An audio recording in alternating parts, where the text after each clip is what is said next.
Hello and welcome to Before Exams. Here we help you to prepare for your competitive examinations. Subscribe to our channel so that whenever we post the content about your exam, you get the notification about it.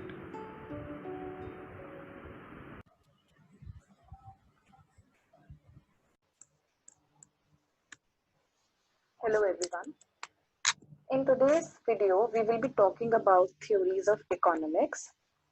In this video, we shall be covering the overview, introduction, and three prominent economists and what their theories propounded about economics. So, let's get started. The discipline of economics arises from scarcity of goods and services. We have spoken about it in the previous videos where we had a huge different description of macro and microeconomics. We've also spoken about how society requires an orderly system of producing and distributing the necessities. It is basically the study of systems of production. We have our own factors of production and distribution, which are channelized and called economies, and their fundamentals, dynamics, and result. Economics as a world is very much huge now, but it was propounded by basic elements, and there were several philosophers, thinkers, economists behind the rationality, behind the ideology that has made economics what it actually is today. And if we talk about the three backbones, then we can see that the three most important economists were Adam Smith, Karl Marx, and John Keynes. Each was a highly original thinker who developed economic theories that were put into practice and affected the world's economics for generations. There are several other economists as well, but when we give this overall idea of the backbone of economics, we can say that Adam Smith, Karl Marx, or John Keynes, or as some people pronounce it as Keynes, are they literally have done the best of their knowledge to propound several theories of economics that we study today, and out of which we have propounded several other theories as well. And this is behind the rationality of several countries in the world and how they work, what discipline they have adopted, and things like that. So we will be talking about their economic theories and what were the major elements behind it and the factors that led to the growth of economic development. So when we talk about Adam Smith and his invisible hand of capitalism. So Adam Smith, we all know he was a Scottish philosopher and is considered to be the founder of modern economics. He lived from 1723 to 1790. In his time, philosophy was an all-encompassing study of human society, in addition to an inquiry into the nature and meaning of existence. Deep examination of the world of business affairs led Smith to the conclusion that collectively the individuals in a society, each acting in his or her own self-interest, manage to produce and purchase the goods and services that they, as a society, require. He called this mechanism by which the self-regulation occurs the invisible hand in the groundbreaking book, The Wealth of Nations, which was published in the year 1776. The invisible hand describes the unintended social benefits of an individual's self-interested actions. It is a metaphor and is basically denotes the unseen forces that move the free market economy. Smith could not really prove the existence of this hand, but he presented many instances of its working in society. So the butcher, the baker, the candlestick maker, they individually go about their businesses. Each produces the amount of meat, bread, and candlesticks he intends to and judges to be correct. Each buys the amount of meat, bread, and candlesticks that his household needs. And all of this happens without their consulting one another or without all the king's men telling them how much to produce. So we can say it is a free market economy in action.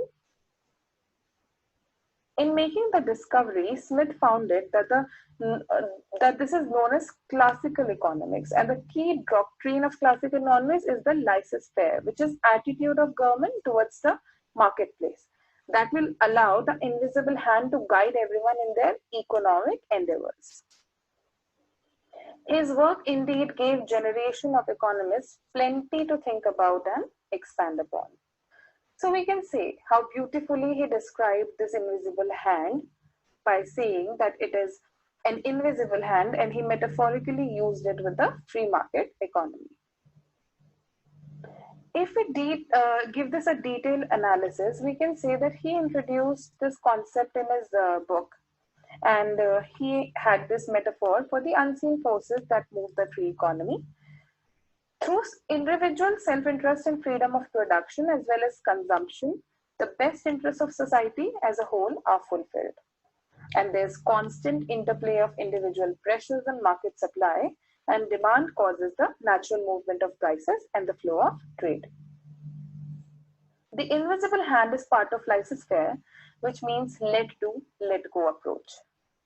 In other words, we can further say that this approach holds the market will find its equilibrium without the government's interference or the government's guidance or the government interventions, which will force it into unnatural patterns. He introduced the concept in several of his writings, but it found the economic interpretation in the book and inquiry into the nature and causes of the wealth of nations. Each free exchange creates signals about which goods and services are valuable and how difficult they are to bring to market. So these signals captured in the price system spontaneously direct competing consumers, producers, distributors, and intermediaries. Each of them pursue their individual plans to fulfill the needs and desires of the others. So the major takeaways, if we say that there's this metaphor, he introduced this concept in his book, and he said that each free exchange creates signals about which goods and services are valuable and how difficult they are to bring to the market.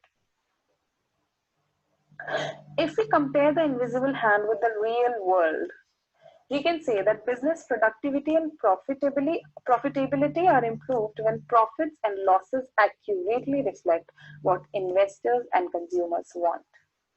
This concept is well demonstrated through a famous example in Richard Cantillon's An Essay on Economic Theory, the book from which Smith developed his invisible hand concept. Cantillon described an isolated estate that divided into competing leased farms. Independent entrepreneurs ran each farm to maximize their production and returns. The successful farmers introduced better equipment and techniques and brought to market only those goods for which consumers were willing to pay. He showed that returns were far higher when competing self-interests ran the estate rather than the previous landlord's command economy.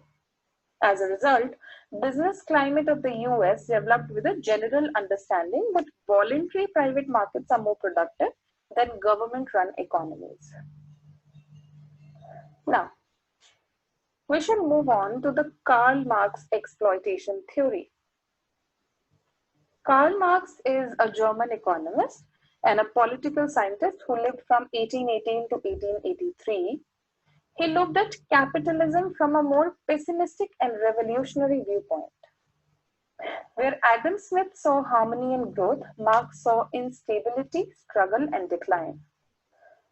Marx believed that once the capitalist, the guy with the money and the organizational skills and setup, has set up the means of production, all value is created by the labor involved in producing whatever is being produced.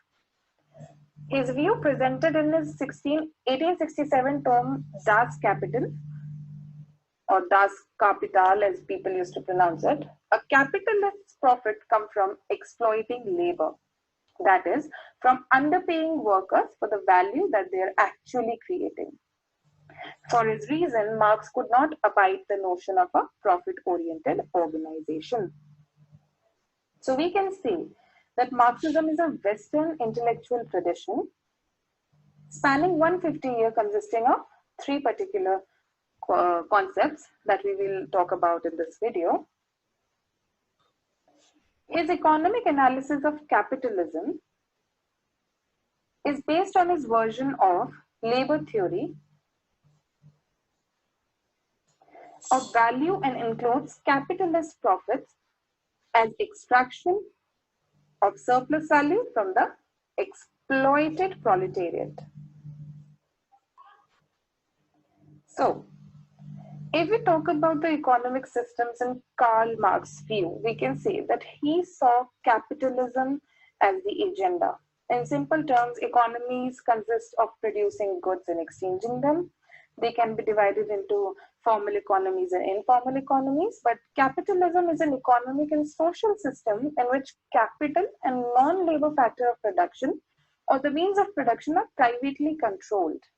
Labor goods, capital are traded in markets, and profits are taken by owners or invested in technologies and industries, and wages are paid to laborers.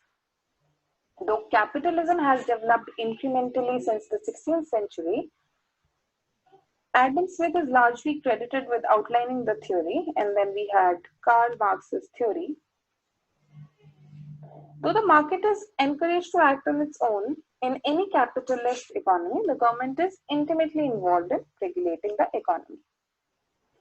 Karl Marx said that capitalism functions in distinction from socialism or various theories of economic organization that advocate public or direct worker ownership and administration of the means of production. Socialism calls for public allocation of resources, creating a society characterized by equal access to resources for all individuals with a method of compensation based on the amount of labor expended. Many socialists criticize capitalism for unfairly concentrating power and wealth among a small segment of society that controls capital and derives its wealth through the exploitation of lower classes. An informal economy, on the other hand, is economic activity that neither taxed nor monitored by the government, although the informal economy is often associated with developing countries. All economic systems contain an informal economy in some proportion, and informal economic activity is a dynamic process that includes many aspects of economic and social theory. Capitalism is a system that includes private ownership of the means of production, creation of goods for profit, competitive markets, and etc.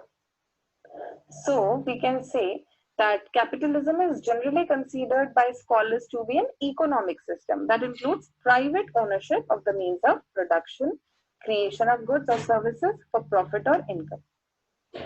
Economists, political economists, and historians have taken different perspectives on the analysis of capitalism. Usually, they focus on the degree that that government does not have that much control over markets and on property rights. And most political economists emphasize private property, power relation, wage labor, class, and capitalism as a unique historical formation.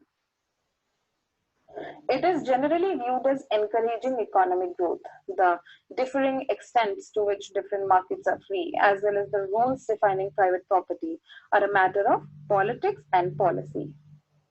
And many states have what are termed mixed economies. So a number of political ideologies have emerged in support of various types of capitalism, that the most prominent being the economic liberalism.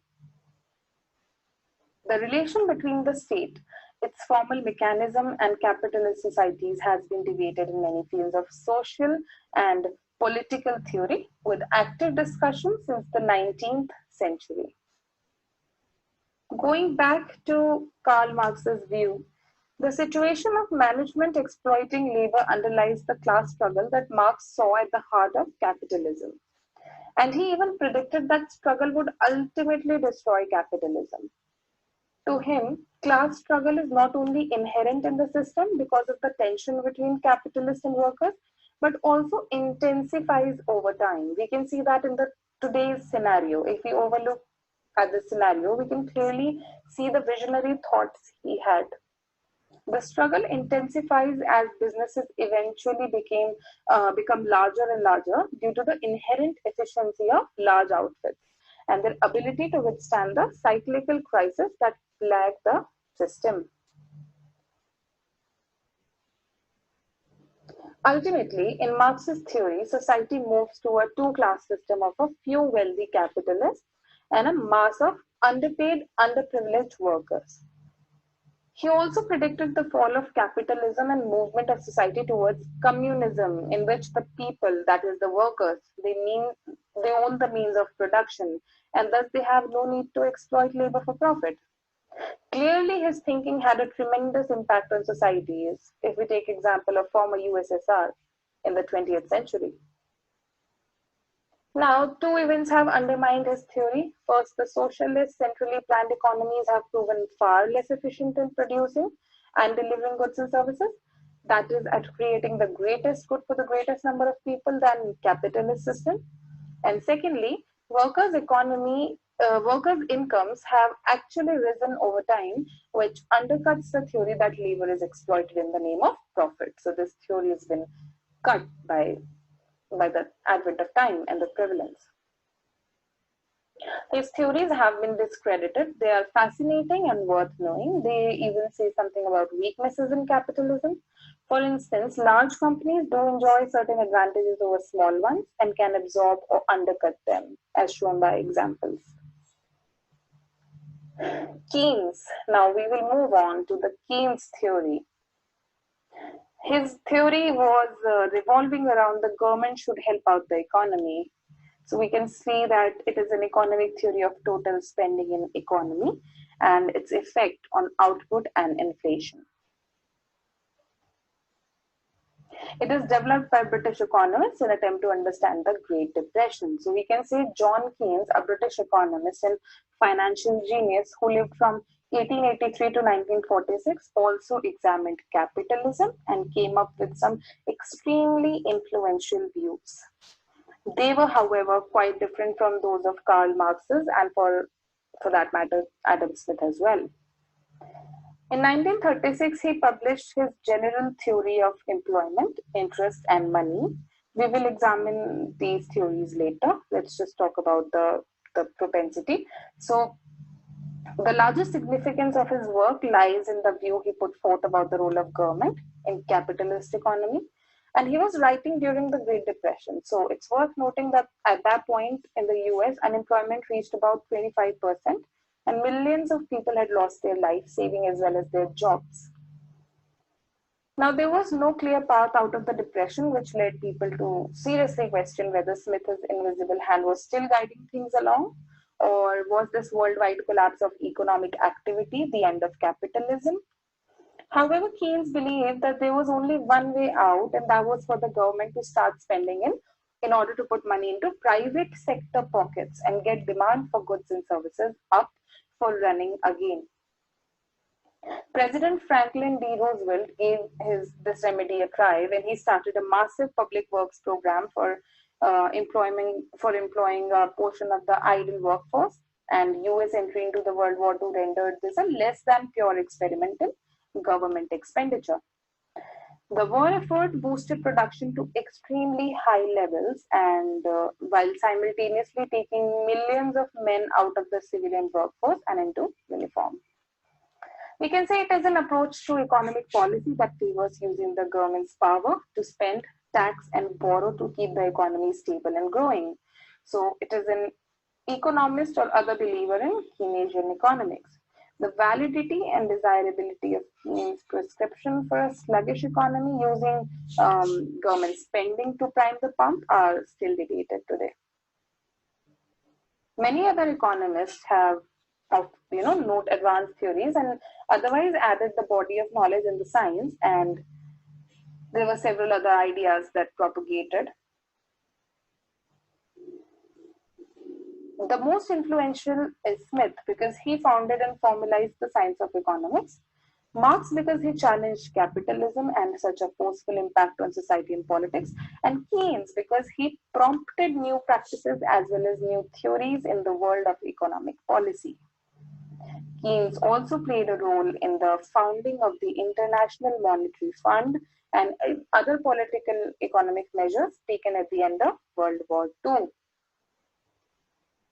So, with this, if we say that the theories of economics are varied and distinct from each other, there are several other theories as well. However, these three theories are considered to be the topmost theories since they give an altogether different scenario. But there are other theories as well, to which we will have a small glimpse. So if we say that what is an economic model, we can say an economic model seeks to explain our economic realities. For example, why markets behave the way they do. And an economic model seeks to test an assumption or theory about economic behavior. So there are several economists that will use either a theoretical economic model or an empirical economic model to test their theories. And theoretical models will focus on providing qualitative answers and predictions, and an empirical model will seek to provide numerical substantiation to such theories. There's more than one economic model. We all know that there can be a model on the basis of inflation rate, GDP, per capita income, etc., etc. But when we talk about classical economy or classical economics, it is a school of economy thought whose principle derived from pioneering thinkers such as Adam Smith and John Locke. We have just read about it, and I'll give you a takeaway. So he said there's invisible hand. He said there's this division of labor, free trade, and laissez-faire. That is an economic system including the belief that markets have a tendency to self-regulate. Then it just so happened that Adam Smith was alive in a time of great change in his country, and several other things happened, and this theory propounded laissez-faire capitalism. The theory of laissez-faire capitalism is closely linked to classical economics, and there are certain fundamentals to it, like basic unit of any society is the individual, and the natural right to freedom must not be denied to an individual. Nature herself is a harmonious and self-regulating system, and individuals must closely watch corporations and other entities of the state because of their inclination to disrupt. Then the most important tenet is that markets should always be competitive. Here is where the concept of laissez-faire runs into trouble. Governments routinely adjust interest rate to stimulate their economies, and they meet their target inflation rates or add value to their currency, and they are generally accepted as a legitimate means of maintaining an economy. So we can say that such schemes are they are effective while forming an economic bubble. Then Karl Marx, we have just read about him. He spoke about the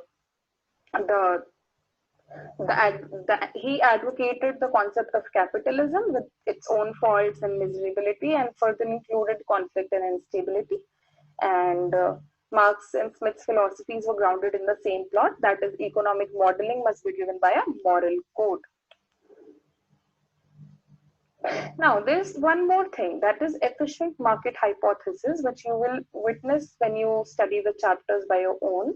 So efficient market hypothesis is a theory that is within the field of financial economics, and it deals with it is often referenced in relation to investment and stock market. So we can say that it proposes that an investor can never beat the market. An investor can never beat the market because the stock market reflects all the possible available information. Although this theory is commonly referred and used, it has been the subject of fierce debate as well. And Warren Buffett has been able to consistently beat the market for decades. Now, the invisible hand theory, we have read it, and then we have Keynesian economics theory. We have just read about it. The key tenet of Keynesian economy was that the idea the government should involve itself in the running of a capitalist economy. This model even revolves around the idea that if we consider that there's this central bank had oversight and control of local banks, the depression could have been avoided. Okay, then there was Friedman monetarism. Milton Friedman was a US economist, and in contrast to Keynes, an advocate for the free market, and has been closely associated with the theory of monetarism. So, the model advocated for the government manipulating the economy through fluctuating tax rates and varying government spending to suit the times. Monetarism, on the other hand, advocates for the government controlling how much money in circulation, but no action. There are several other theories as well. We have prospect theory, game theory, and we have our favorite particular school of economic thought and major economic thinkers like Friedman. We have just read. Then Wealth of Nations is itself a book that can describe